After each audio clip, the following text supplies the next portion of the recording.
ओम श्री गणेशाय नमः। आप सभी का हमारे YouTube चैनल पर हार्दिक स्वागत है। आज बुधवार के दिन आइए सुने गणेश जी की पौराणिक कथा।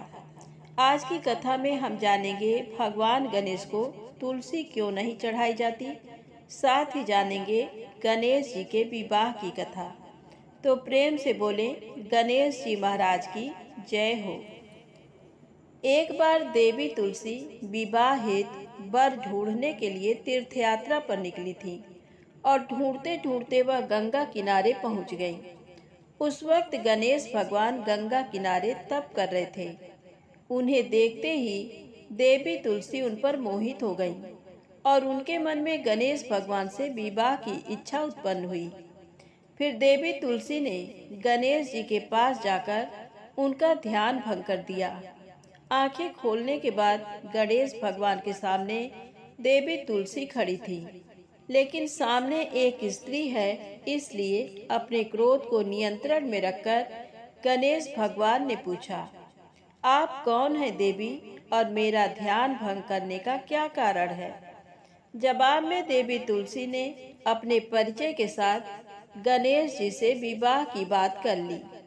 उत्तर में गणेश जी बोले, देवी मैं ब्रह्मचारी हूँ, उस वजह से मैं विवाह नहीं कर सकता। अपने विवाह प्रस्ताव के लिए ना सुनने के बाद देवी तुलसी क्रोधित हो गई और उन्होंने गणेश जी को श्राप दे दिया कि उनका ब्रह्मचर्य टूटेगा और उनके 2 विवाह होंगे।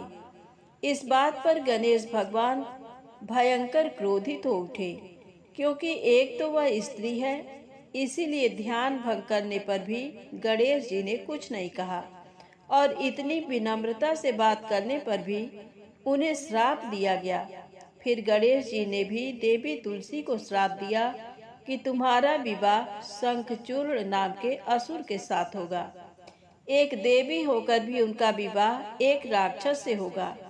ये जानकर देवी तुलसी विचलित हो गईं और विनायक जी से इस कठोर श्राप से मुक्ति दिलाने की क्षमा याचना करने लगी। फिर गणेश जी को तुलसी देवी पर दया आ गई। वह बोले कि मेरा श्राप तो बदल नहीं सकता, वह तो सच होकर ही रहेगा, लेकिन अगले जन्म में तुम एक पेड़ बनोगी और भगवान महाविष्णु जी को अत्यंत प्रिय होगी। उनकी पूजा में भी तुम्हारा एक महत्वपूर्ण स्थान होगा और कलयुग के इंसानों को तुम मोक्ष का मार्ग दिखाओगी। लेकिन तुमने मेरा तप भंग किया है और मुझे ब्रह्मचारी होकर भी 2 विवाह का श्राप भी दिया है, इसलिए मेरी किसी भी प्रकार की पूजा में तुम निश्चित होगी।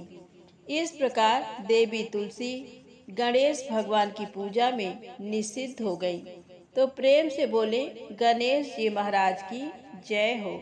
अब आइए सुने गणेश जी के विवाह की कथा। गणेश भगवान का मुख हाथी का है और एक दांत टूटा हुआ है। इन्हीं 2 कारणों की वजह से उनका विवाह नहीं हो पा रहा था। इस बात से गणेश महाराज अक्सर नाराज रहा करते थे। एक दिन एक देवता के आग्रह पर विनायक जी उसके विवाह में अपनी उपस्थिति दर्शाने गए थे। विवाह स्थल पर पहुंचने के बाद कुछ देवताओं ने मिलकर गणेश भगवान का समय पर विवाह न होने के कारण उपहास किया, जिससे गणेश जी बहुत ही अधिक नाराज हो गए। उसी दिन उन्होंने ठान लिया कि जब तक मेरा विवाह नहीं होता तब तक मैं किसी भी देवता का विवाह नहीं होने दूंगा। गणेश भगवान के पास विवाह और अन्य संदेश लाने का काम उनके प्रिय वाहन मूषक राज करते थे। अब मूषक राज जब भी किसी देवता के विवाह का समाचार लाते, तब गणेश जी उसे आदेश देते और मूषक राज अपनी सेना के साथ जाकर उस विवाह के मंडप को गिराकर तहस नहस करते एवं बारातियों को भी भगा देते। इस तरह गणेश जी और मूषक राज की मिली भगत की वजह से किसी भी देवता का विवाह नहीं हो रहा था। गणपति जी के व्यवहार से तंग आकर सभी देवी देवता भगवान शिव और माता पार्वती जी के पास पहुंच गए और इस विराट समस्या का समाधान मांगने लगे। भगवान शिव और माता पार्वती ने कहा कि इसका हल तो आपको केवल ब्रह्मा देव जी के पास ही मिल सकता है। कृपा करके आप ब्रह्मलोक को जाएं। माता पार्वती और महादेव को प्रणाम करके सभी देवी देवता ब्रह्मा जी के पास प्रकट हुए। देवताओं की समस्या को ठीक से सुनने के बाद ब्रह्मा जी ने अपनी योग शक्ति से 2 कन्याओं का निर्माण किया। कन्याओं का नाम था रिद्धि और सिद्धि। वह दोनों ब्रह्मा जी की मानस पुत्रियां थीं। उन्हें लेकर ब्रह्मा जी गणेश महाराज के पास गए और उनसे अपनी त्रुटियों को ज्ञान एवं शिक्षा प्रदान करने का निवेदन करने लगे। ब्रह्मा देव जी का मान रखने के लिए एक दंत भगवान ने रिद्धि और सिद्धि को शिक्षा देना आरंभ किया। फिर उस दिन के बाद से जब भी मूषकराज किसी विवाह की खबर लेकर आते हैं, उस वक्त रिद्धि और सिद्धि गणेश जी को अपनी बातों में उलझाकर रखती थी। इस तरह गणेश जी का ध्यान किसी और विषय पर रहता और दूसरी तरफ देवताओं की विवाह संपन्न हो जाते। एक दिन बुद्धि के देवता भगवान गणेश जी को ये बात समझ आ गई, लेकिन उनके क्रोध में आने से पहले ही ब्रह्मा देव अपनी दोनों पुत्रियों के साथ वहां पर प्रकट हुए। रिद्धि और सिद्धि को सामने देखते ही गणेश जी का क्रोध बढ़ने लगा, किंतु विनायक जी के मुख से कोई भी शब्द निकलने के पहले ही भगवान ब्रह्मा देव ने कहा, हे गणेश जी, आपने स्वयं ही मेरे पुत्रियों को शिक्षा दी है और अब मुझे इन दोनों के विवाह योग्य कोई वर नहीं मिल रहा है। मेरी आपसे विनती है कि आप ही रिद्धि और सिद्धि से विवाह करके मुझे धन्य कीजिए। परमपिता ब्रह्मा देव जी की शांत वाणी सुनकर गणेश जी का क्रोध शांत हो गया और वह उस विवाह प्रस्ताव के लिए हंसी खुशी राजी हो गए। विवाह के बाद अपनी दोनों पत्नियों से उन्हें 2 पुत्र प्राप्त हुए, जिनका नाम रखा गया शुभ और लाभ। तो प्रेम से बोले गणेश जी भगवान की जय हो। अब आइए सुनते हैं गणेश जी की पूजा पाठ में सुनी जाने वाली पौराणिक कथा। एक गांव था जिसमें एक सेठ जी अपने परिवार के साथ रहते थे। सेठ जी का गांव के पास के ही शहर में बड़ा व्यापार था। सेठ जी गणेश जी की पूजा श्रद्धा एवं विश्वास से करते थे, जिससे सेठ जी के घर में अन्न धन के भंडार सदैव ही भरे रहते थे। उनके जीवन में किसी भी प्रकार की कोई कमी नहीं थी। नित्य प्रतिदिन नियम अनुसार रोज वो नदी पर नहाने जाते और आकर गणेश जी की पूजा करते, उन्हें भोग लगाते, फिर स्वयं भोजन करते थे। ये बात सेठानी जी को अच्छी नहीं लगती थी। वो धार्मिक नहीं थी और ईश्वर में इतना विश्वास नहीं रखती थी। एक बार सेठानी जी ने सोचा कि ये इतना गणेश जी को मानते हैं, गणेश जी की पूजा करते हैं, इससे होता क्या है, आज तो देखती हूँ वो कैसे गणेश जी की पूजा करते हैं।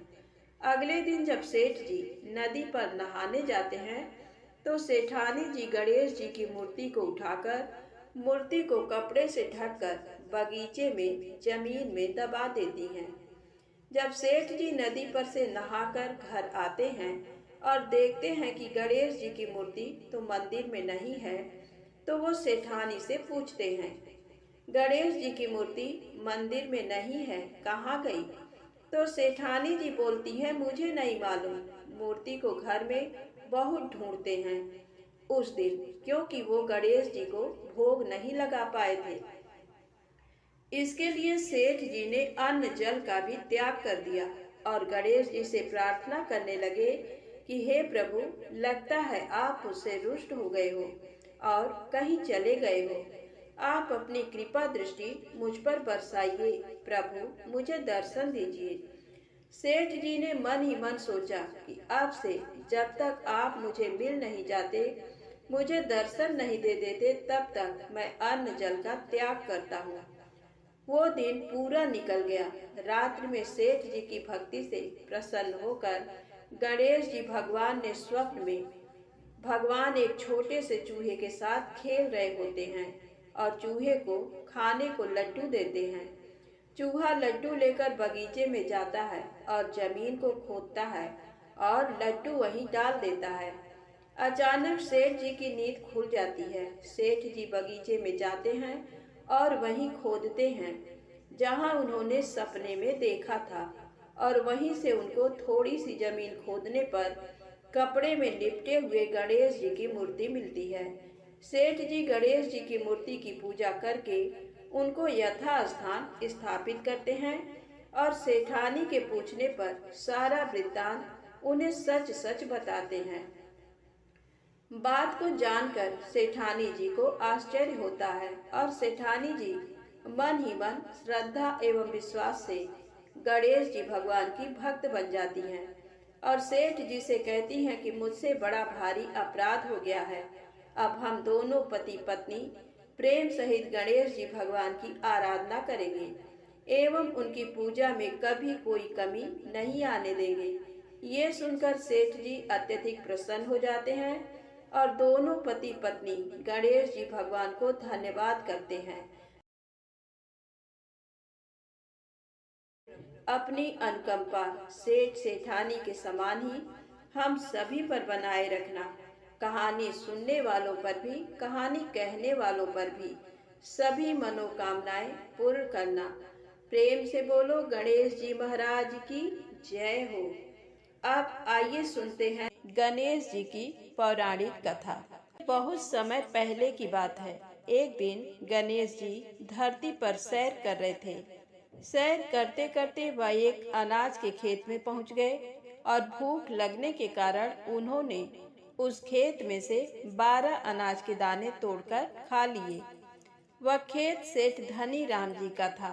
कुछ समय बाद विनायक जी को अपने किए पर पछतावा होने लगा, क्योंकि उन्होंने सेठ जी को बिना पूछे ही उनके खेत से अनाज चुरा लिया था। फिर गणेश जी ने सोचा कि अपने किए बुरे कर्म का प्रायश्चित तो करना ही पड़ेगा। इसीलिए उन्होंने सेठ जी के यहाँ 12 साल के लिए नौकरी करने की ठान ली। उसके बाद अगली ही सुबह विनायक जी 13 से 14 साल के एक लड़के का रूप लेकर नौकरी मांगने के लिए धनी राम सेठ जी के घर पहुँचे और उन्होंने सेठ जी को अपना नाम गणेशा बताया। विनायक भगवान की बुद्धिमानी की परीक्षा लेने के बाद सेठ जी ने खुशी खुशी नौकरी भी दे दी। अब गणेश भगवान एक सामान्य मनुष्य के रूप में सेठ जी के ही घर पर रहने लगे। एक दिन सेठ जी की पत्नी शाम के समय घर का काम खत्म करने के बाद राख से हाथ धोने जा रही थी। ये देख गणेश जी ने सेठानी जी के हाथ पकड़कर जबरदस्ती मिट्टी से हाथ धुलवा दिए। गणेश की इस हरकत से सेठानी आग बबूला हो गई और उन्होंने सेठ जी के कमरे में जाकर गणेश जी की शिकायत कर दी। सेठानी से सब कुछ सुनने के बाद सेठ धनी राम ने गणेशा को बुलाया और इस हरकत का कारण पूछा। गणेश जी बोले कि सेठानी शाम के समय राख से हाथ धो रही थी और ऐसा करने से घर की लक्ष्मी नाराज होकर चली जाती हैं। इसीलिए मैंने उनके हाथ मिट्टी से धुलवाए। इससे घर पर माता लक्ष्मी की कृपा बनी रहती है। ये सब सुनकर सेठ जी ने सोचा, गणेशा की सोच तो बड़ी अच्छी है। उसी के कुछ दिन बाद कुंभ मेले का शुभ अवसर आया। सेठ जी ने गणेशा को बुलाया और कहा, सेठानी जी को कुंभ मेले में स्नान करा लाओ। अब सेठानी और गणेशा स्नान के लिए मेले में पहुँचे। वहां पहुंचने के बाद सेठानी नदी के किनारे बैठकर नहाने लगी।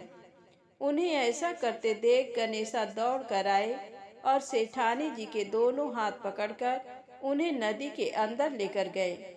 उनसे पानी में डुबकी लगवाई और फिर किनारे पर ले आए।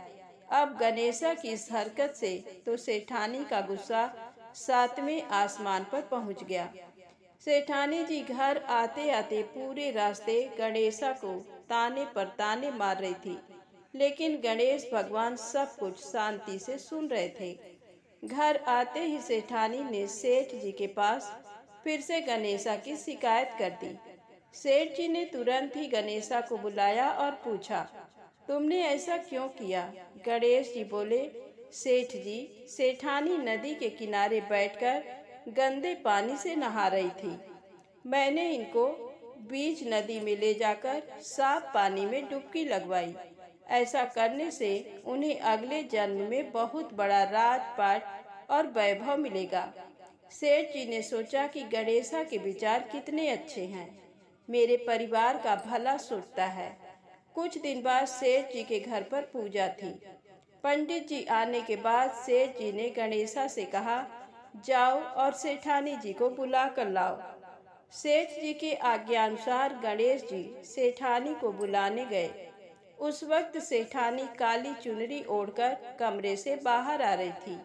ये देखते ही विनायक जी ने वह काली चुनरी उतारकर फाड़ दी और कहा कि पूजा के लिए लाल रंग की चुनरी ओढ़कर आइए। अब सेठानी बहुत ज्यादा नाराज हो गई और गणेशा पर चिल्लाने लगी। वह आवाज सुनकर सेठ जी वहां पर भागते हुए आए और पूछा कि क्या हुआ। तब सेठानी बोली, गणेशा ने मेरी चुनरी फाड़ दी। फिर सेठ जी ने भी गणेशा को बहुत डांटा। जवाब में गणेश जी ने कहा कि सेठ जी, पूजा में कभी काला वस्त्र नहीं पहनते, इससे शुभ काम सफल नहीं होते, इसीलिए मैंने ऐसा किया। सेठ जी ने सोचा कि गणेश है तो बहुत ही समझदार। इसी तरह लीला रचाते हुए उसी घर में गणेश जी के 12 साल बीत गए। फिर एक दिन सेठ जी ने नया कारोबार शुरू करने से पहले घर में पूजा रखी थी। पूजा करते करते उनको याद आया कि पूजा की सामग्री में गणेश भगवान की मूर्ति तो है ही नहीं। तब उन्होंने अपने नौकर गणेशा को पूजा घर से भगवान विनायक जी की मूर्ति लाने के लिए कहा। गणेशा बोला कि मुझे ही मूर्ति समझकर पूजा में विराजमान कर लो, आपके सारे शुभ काम सफल हो जाएंगे। ये बात सुनकर सेठ जी गुस्सा हो गए और बोले, गणेशा, तुम अभी तक सेठानी से मजाक करते थे, अब मुझसे भी करने लगे हो। उत्तर में गणेश जी ने मुस्कुराते हुए कहा, नहीं सेठ जी, मैं मजाक नहीं कर रहा, मैं सत्य वचन कह रहा हूँ। इतना कहने के बाद नौकर गणेश ने अपना असली भगवान स्वरूप धारण कर लिया। साक्षात गणेश भगवान को सामने देखते ही सेठ और सेठानी उनके चरणों में लीन हो गए और उन्होंने अपनी पूजा संपन्न कर ली। उसके पश्चात गणेश जी देखते ही देखते अंतर ध्यान हो गए। बाद में सेठ और सेठानी को बहुत पछतावा होने लगा कि स्वयं भगवान हमारे घर नौकरी कर रहे थे और हमने उनके साथ कितना बुरा व्यवहार किया, उनसे बहुत सारा काम कराया। ये सोच सोचकर दोनों दुखी होने लगे। फिर उसी रात सेठ और सेठानी के सपने में गणेश भगवान प्रकट हुए और उन्हें समझाया कि मैंने 12 साल पहले तुम्हारे खेत से 12 अनाज के दाने बिना पूछे तोड़ लिए थे और उसी कर्म का दोष दूर करने के लिए मैं 12 साल से तुम्हारे घर नौकरी कर रहा था। अगले ही दिन से सेठ जी पर गणेश भगवान की माया हो गई। उनका व्यापार दिन दोगुना और रात चौगुनी तरक्की करने लगा। धनी राम सेठ जी के जीवन की काया पलट हो गई। हे गणेश जी महाराज, जैसी माया आपने धनी राम सेठ जी पर की, वैसी ही माया इस कहानी को पढ़ने वाले और सुनने वाले हर एक व्यक्ति पर करना। कथा अधूरी हो तो इसे पूरी करना और अगर हमसे कोई गलती हो गई हो तो उसे क्षमा करना। प्रेम से बोलें, गणेश जी महाराज की जय हो।